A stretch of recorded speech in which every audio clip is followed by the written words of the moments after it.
I am shocked and appalled that the proposition would impute to us Francophilia, French philosophy. That's absolutely absurd. The opposition today is not giving you some lily-livered, weak-kneed piece of Sartrean philosophy. And to prove my point, I'm going to read some William Blake, which for an audience of like British expats should you know, ring true.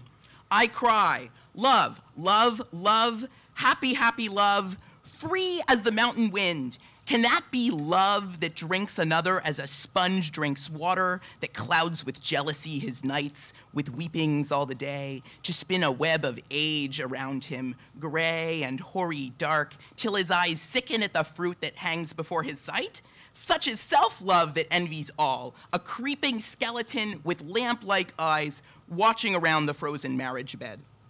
So, okay, as an English major at Yale University, like my only marketable skill currently is close reading poetry. So I thought I would do that with us all this evening and sort of. Point of order.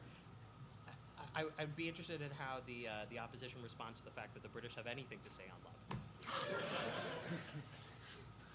He's got nothing. It's. I mean, I would be prepared. I'd be prepared to say that William Shakespeare, in his sonnets, invented modern romantic love. I think that's true. And it's also worth mentioning the proposition's point made by Ms. Steiner earlier that like free love was invented in the 1960s is absolutely specious. Free love as a philosophy or as a political philosophy is age old. I mean, at least goes back to the classical times. Certainly, though, played a major role in things like the French Revolution, which I'll get to a little bit later. What does the Blake quote mean? Can that be love that drinks another as a sponge drinks water? Blake is talking about marriage. And, you know, maybe I'm just some college student that has no sense of like the consequences of my decision or like what I'll be doing as an adult or whatever. That's entirely possible. But I am prepared to say that marriage is an institution, while it does confer certain benefits, absolutely destroys human freedom in a very real and abiding way. You know, one of my favorite New Yorkers is Fran Lebowitz, who I'm, you know, dressed like this evening as a homage to her. And, you know, I think she hit the nail on the head, and that, believe me, this is a question I have a vested interest in, like why the modern gay rights movement is fighting for marriage and the ability to serve in the military. Like, these are the two most oppressive institutions in human society. And while, yes, like, you know, there are a lot of, like, other variables at work, it is also true that, you know, that the modern gay rights movement is basically asking for more oppression, or the opportunity to partake of more oppression in a very real way, which you know, may be good, may be bad. You know, I think the biggest mistake this evening would be to take from the opposition the idea that we are holding out freedom as an unequivocally good thing. There is such a thing as an excess of freedom, probably, and freedom is scary, it's dangerous, it sometimes hurts. But the idea that free love, the idea that a direct challenge to oppressive institutions which Marion, I think, and norms which Marion so elegantly, I think, laid out, to say that is, you know, a necessary evil does not answer the argument that free love is indeed free. So I'm going to briefly make a broader kind of political point about why free love is freeing in a very real political way. And then I'll end by talking about how free love actually improves the love you're all having right now. And you have us college, you know, us debauched college students to thank for it.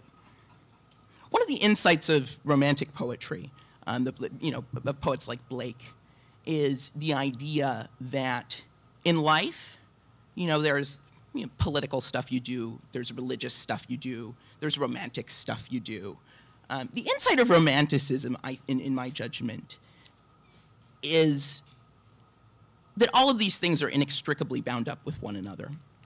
That an oppressive state, an oppressive paradigm for romantic relationships, you know, a la Jane Austen, an oppressive sense of religion, an oppressive way of relating, a way of relating to the universe in which you feel fundamentally powerless and weak and insignificant. These all reinforce one another. That is, free love, something that hits the heart of some of our most basic relationships with other people, has very real political ramifications and very real political implications. That is, free love is freeing in a political sense. And in that respect, the ground that has been opened up to us, the fact that we can talk today about, celebrities having extramarital affairs without ruining their career, the fact that we can talk about a person being openly gay without automatically losing their job, we owe to free love as a philosophy, and we owe to the political movements that have adopted free love as its sort of guiding light, its guiding mission. Not everyone need have promiscuous sex. Not everyone need define romance in the most expansive terms possible. But free love as a set of practices, as a philosophy, as a politics, does broaden the range of behaviors and ways of understanding one another and the ways of loving one another in a way that is ultimately freeing for everyone. So to reiterate, I guess, the biggest mistake in tonight's debate would be to assume that the opposition is basically saying that, freedom is, always good for everyone all the time, and that everybody should be sleeping around as much as they possibly can. Rest assured, many people at Yale believe this. I'm not necessarily one of them. But this is not just a question about what individuals do. This is also free love, and talking about free love also has implications for society, for politics, and for everything in between. Thank you.